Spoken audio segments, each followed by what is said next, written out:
손수호 변호사의 눈으로 사건을 들여다봅니다. 탐정 손수호.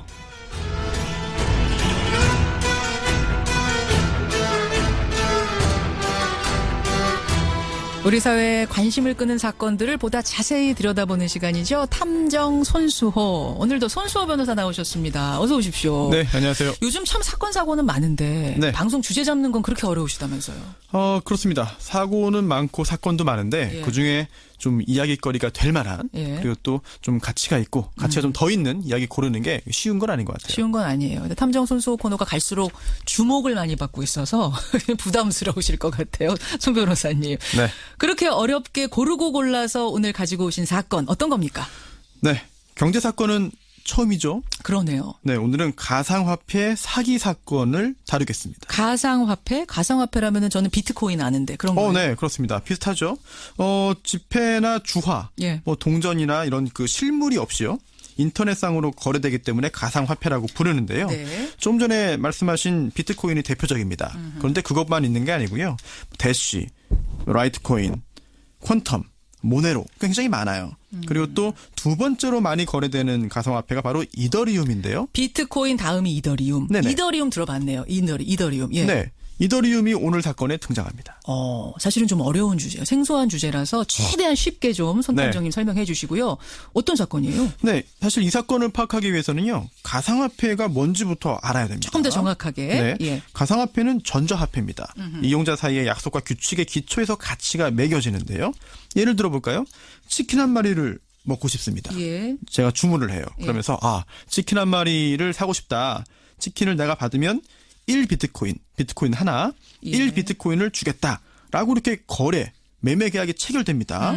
그러면 치킨을 주문한 제가 제 계좌에 있는 가상화폐를 상대방 치킨 판매자의 계좌로 보내주는 거죠. 이 블록체인이라는 그런 그 기술을 통해서요. 이제 모든 사람들이 가지고 있는 비트코인이 얼마가 되는지 또 누가 누구와 얼마를 주고받았는지가 다 기록되기 때문에 다 기록이 돼요. 주고받은 게. 네, 해킹 위험도 없고 조작 가능성도 없다고 선전되고 있습니다. 최근에 이제 뉴스는 뭐였냐면은 가격이 1년 만에 몇 배가 뛰었다. 누가 벼락부자가 됐다. 이런 뉴스를 봤거든요. 그렇죠. 이게 사실 그 주식처럼 예. 사람들이 이 가상화폐 자체를 사고 팔 수 있어요. 그래서 오히려 이 가상화폐가 지금 유가증권처럼 투자의 대상이 되고 있습니다.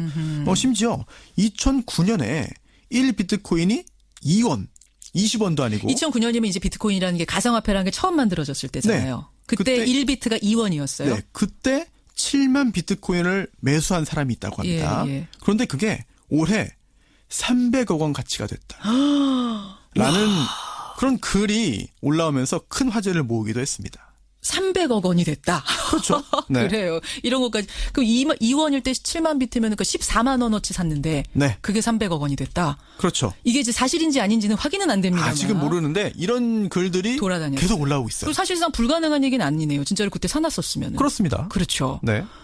근데 이 가상화폐가 특이한 거는 이미 가지고 있는 사람에게 조금 전에 설명해 주신 것처럼 이제 사면서 주식처럼 사고 파는 방법도 있지만 따로 얻을 수 있는 다른 방법이 있다면서요? 네. 채굴이라는 표현 들어보셨는지 모르겠는데요. 채굴은 땅 파는 거잖아요. 그렇습니다. 국어사전에 따르면요, 땅을 파고 땅 속에 묻혀 있는 광물 등을 캐냄입니다. 그렇죠. 네, 처음 만들어진 가상화폐가 전부가 아니고요. 아주 복잡한 계산 거쳐서 암호를 풀면 그 대가로 가상화폐를 얻을 수가 있어요. 이걸 광산업에 빗대서 채굴이라고 부르는데요. 예. 이게 성능 좋은 컴퓨터가 필요합니다. 그리고 거기에 들어가는 고성능 그래픽 카드 컴퓨터 부품이죠. 예. 이게 품귀 현상을 빚기도 했습니다. 그러면 일반인들도 집이나 사무실 쓰는 그런 컴퓨터로 채굴 작업하면은 진짜 가상화폐 비트코인 얻을 수 있는 거예요? 얻을 수는 있어도 수지가 안 맞습니다. 왜요? 왜냐면요, 이게 아주 그 고성능의 컴퓨터가 아니면은 일반 컴퓨터로 하면은 이게 전기를 많이 써요. 아주 많이 씁니다. 채굴 작업에? 네, 그래서 전기 요금보다 얻을 수 있는 가상화폐가 더 가치가 낮기 때문에 수지가 안 맞는다라고 전문가들이 말하고 있습니다. 일반 컴퓨터로는 안 되고 아주 고성능 전문 네. 컴퓨터로만 채굴 작업이 된다. 그렇습니다. 재밌네요. 이 가상화폐의 세계. 자, 이제 그러면 가상화폐가 뭔지까지는 우리가 알았습니다. 네. 대체 오늘 손탐정이 주목한 사건이 뭐길래 우리가 이렇게 가상화폐 공부를 해야 되는 거예요? 미국에 본사를 두고 있는 이더리움 위탁 채굴 업체 M사가 있습니다. 채굴 업체 M사. 네. 투자를 받아요. 그래서 컴퓨터를 구입합니다. 네. 그 컴퓨터로 이더리움을 채굴을 하고 그로 인해서 얻은 그 수익을 투자자에게 나눠주는 방식으로 운영되는 회사인데요. 대신 채굴을 해서 투자자들한테 그 채굴된 비트코인을 나눠준다. 네, 그렇습니다. 올해 3월 기준으로요. 이 회사가 투자자들에게 제시한 채굴기, 그러니까 컴퓨터 가격이 한 대에 284만 원입니다. 당시에 1 이더리움이 2만 원이고요. 예. 한 달에 11 이더리움 채굴할 수 있다라고 광고했으니까요. 300만 원도 안 되는 그런 컴퓨터 한 대를 사면 한 달에 22만 원씩 벌고요. 예. 또 투자자는 그중에 60%, 약 13만 원 이상입니다. 이거를 가지고 갈 수 있는 것이고요. 그게 아니고 그뿐만이 아니고요. 이더리움 가격이 오르면 수익성은 더 좋아진다는 거거든요. 그렇죠. 그러니까 2년 만에 원금 회수 가능하고 그 후에는 계속 수익이 발생하는 구조. 솔깃합니다. 정리를 하자면 여러분 컴퓨터 값만큼만 좀 투자하십시오. 284만 원. 그러면 위탁 업체에서 대신 채굴해서 그 이익금을 돌려드리겠습니다. 그러면은 뭐 이 정도 가격이면은 꾸준히 돈이 들어온다 생각하면 투자할 만하네요. 그렇죠. 그리고 그게 또 끝이 아닙니다. 다른 투자자를 한 명 데려오면 예. 그에 따른 수당을 받을 수 있는데요. 채굴기 한 대를 더 유치해오면 $200을 주겠다는 거기 때문에 그러니까 굉장히 솔깃하죠. 다단계 스타일이네요. 한 명 그렇습니다. 데리고 오십시오. 그럼 더 드리겠습니다. 네, 또 밑에 거느린 투자자 수에 따라서 또 계급이 있습니다. 계급. 네, 5스타, 뭐 4스타 등등으로 나눴는데요.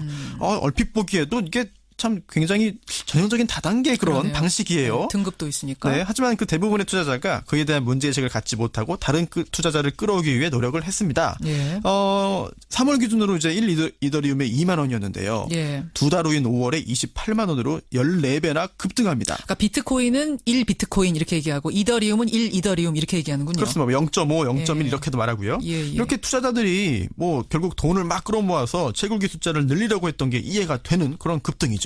자, 그런데 7월부터 이 회사에 문제가 생겼어요? 그렇습니다. 그동안은 이제 자신이 그런 캐넨, 이더리움을 이제 현금으로 환금할 수 있었는데요. 예. 그리고 7월부터는 환전이 안 되기 시작한 겁니다.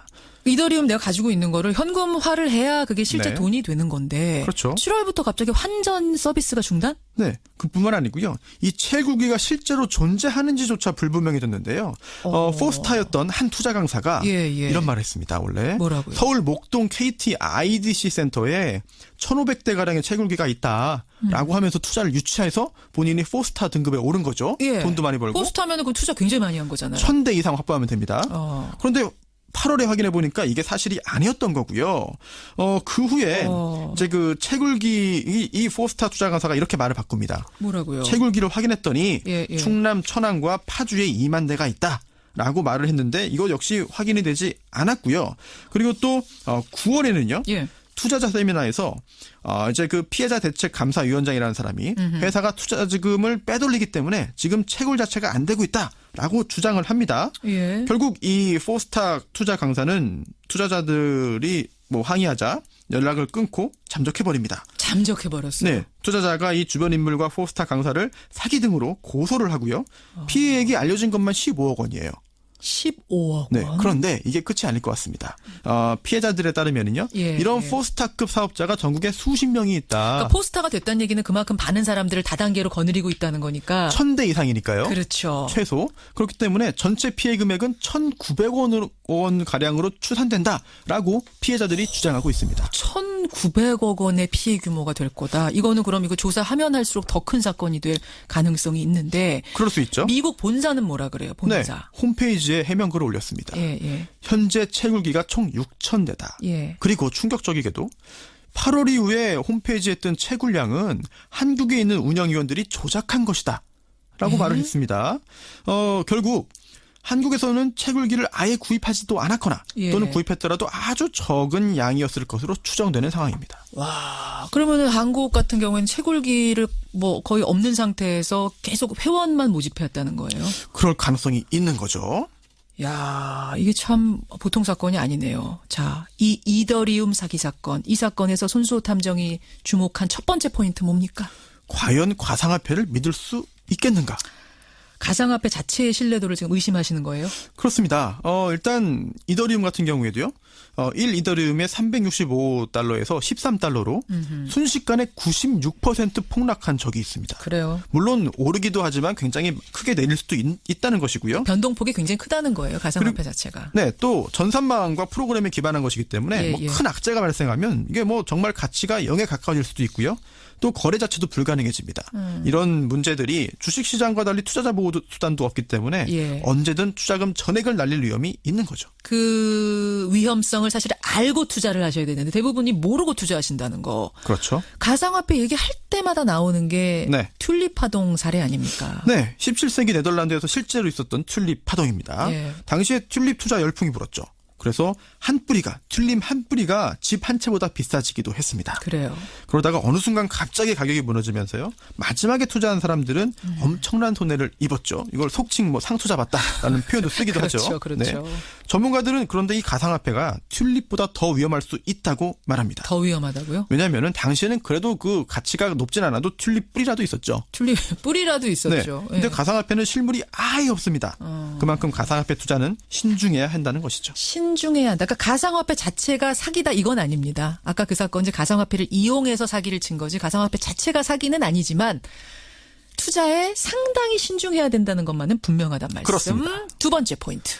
다단계는 위험하다. 다단계가 무조건 불법은 아니잖아요. 그렇습니다. 이제 방문 판매 등에 관한 법률이 있어요. 여기에 보면은요, 다단계 판매가 규정되어 있습니다. 예. 그래서 그 법규만 준수하면 규정만 지키면 다단계도 합법입니다, 당연히. 그런데 실제로 물건을 판매해서 얻는 수익보다 자기 밑에 다른 투자자 거느려서 얻는 수익이 많다면 이거는 비정상적인 거죠. 그렇죠. 그리고 그 다른 사람을 모집해서 받는 모집 수당이 어디서 나오는 걸까?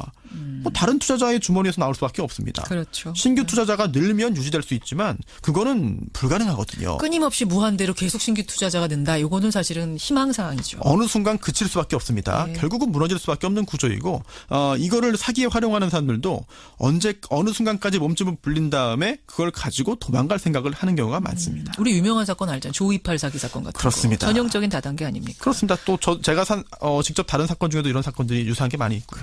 그래요. 탐정 손수호가 주목한 마지막 포인트는요. 투자는 편의점에서 과자 사는 게 아니다. 편의점에서 과자 사는 게 아니다. 네. 사실 뜨끔한 분들 계실 겁니다. 저도 좀 약간 그렇고요. 그래요. 네. 이제 가게에서 물건을 하나 사도요. 가격 비교하고 용량도 따지는데요. 네. 정작 거액을 투자할 때는 그냥 내 느낌대로 하는 경우가 많이 있어요. 느낌대로. 특히 주식 투자할 때도 보면요. 그렇습니다. 이거 이렇게 많이 떨어졌으면 오를 때 된 거 아니야? 뭐 이러면서 사는 분들이 있거든요. 네. 그렇기도 하고 지인들이 말하는 이거 정말 좋은 정보인데 너한테만 알려줄게. 딴 사람한테 말하지 말고 나도 이거 어제 들어갔어. 같이 들어가면 된다. 예. 그때가 제일 위험한 거 아니에요, 사실은. 그렇죠. 정말 좋은 정보면은요. 예. 그 정보 아는 사람만 꽁꽁 숨기고 있지 공유 안 합니다. 개미 투자자가 알 정도면 이미 다 아는 정보입니다. 내가 물론이죠. 알 정도면. 그래요. 예, 편의점에서 과자 사는 게 아니다. 신중해라. 오늘 가상화폐 사기 사건 다뤘습니다. 손탐정의 마지막 한마디. 욕심은 화를 부른다.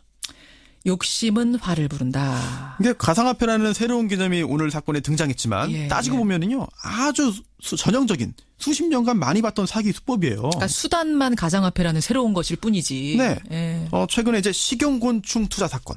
또 우병우 전 수석이 변호해서 또 이제 여러 가지 논란을 낳았던 도나도나 어미돼지 투자 사건 이런 이거 것도 굉장히 흥미로워요. 도나도나 사건. 그럼요. 언제 한번 다뤄주세요. 네.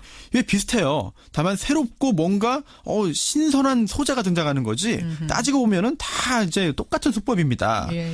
돌려막기 수법이라고 할 수 있겠죠. 그렇죠. 고전적이지만 어찌된 영문인지 사람들이 쉽게 걸려들기 때문에 여전히 잘 악용되고 있습니다. 예. 누군가 이제 쉽게 돈 벌 수 있다고 현혹한다면은요. 혹시 돌려막기 사기 아닌지 꼭 확인해야 되고요. 과도한 욕심은 결국 손해로 이어질 수 있기 때문에 꼭 주의하시기 바랍니다. 탐정 손수호 오늘 아주 귀중한 정보 교훈 주셨어요. 손수호 변호사 수고하셨습니다. 감사합니다.